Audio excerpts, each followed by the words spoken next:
I lied to my husband and ended up sitting 2 tables away from him. Please help me reach 1,000 subscribers. If you enjoy the stories on my channel, don't forget to subscribe. Your support truly keeps me motivated to create more content.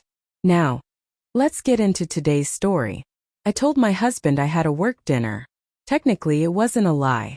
A work dinner was happening that night, just not the one I chose to attend, and definitely not one that would place me just a few tables away from him. My name is Naomi. I'm 33 years old, and I've been married to Evan for 6 years. Evan is a good man. Steady. Thoughtful. The kind of person who organizes the pantry like it's a science experiment. We used to be fun once. Late-night drives with no destination. Dancing in the kitchen at midnight. Leaving flirty notes for each other like secrets only we shared. Somewhere between careers, responsibilities, and routine, we went flat. Like reheated coffee no one really wants but drinks anyway. And then there was Nathan. Nathan joined our marketing team a few months ago. Confident. Charming without trying too hard. Always wearing slightly rumpled shirts, like he had better things to worry about. He noticed me not in a creepy way but in a way that made me feel seen. Alive. Like I was 16 again and suddenly mattered. It started small. Harmless, I told myself. Flirting. Inside jokes. Lingering glances during meetings. Then one night after a team celebration, he kissed me in the back of an Uber. That was 2 months ago. I swore to myself that was the line. That I wouldn't cross it again. I had Evan, a loyal good man. A husband who had never betrayed me. But when Nathan asked if I'd be at the Friday Mixer, a rooftop networking event, I hesitated. That same night, Evan told me he'd be working late and having dinner with his boss. The excuse appeared perfectly, almost too easily. So I told Evan I had a work dinner too. No suspicion. No questions. I wore a red dress I hadn't worn in years, the kind that quietly asks to be noticed. Nathan noticed immediately. We laughed, drank, let the tension hum between us all evening.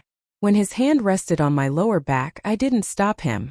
We found a small table tucked away from the crowd.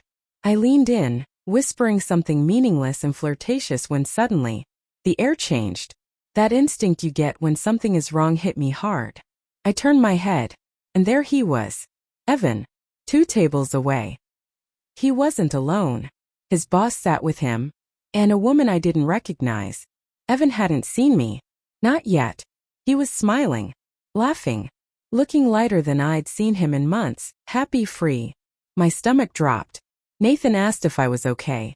I muttered something about needing the bathroom and practically ran.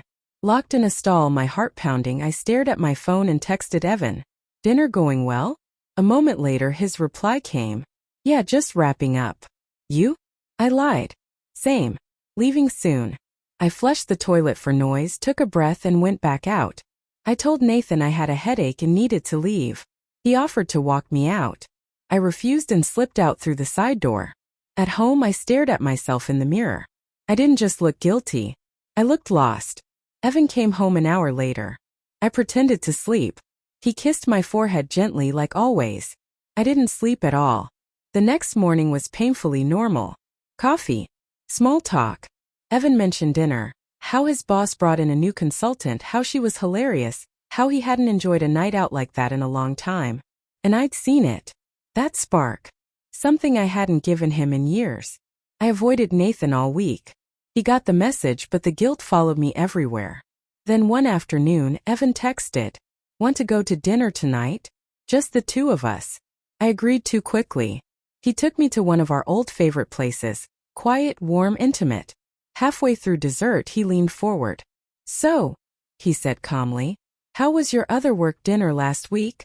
My blood ran cold. What do you mean? He set his fork down. Naomi, you were 2 tables away from me. I couldn't breathe. I saw you, he continued softly. The red dress. Tears filled my eyes. Why didn't you say anything? He sighed.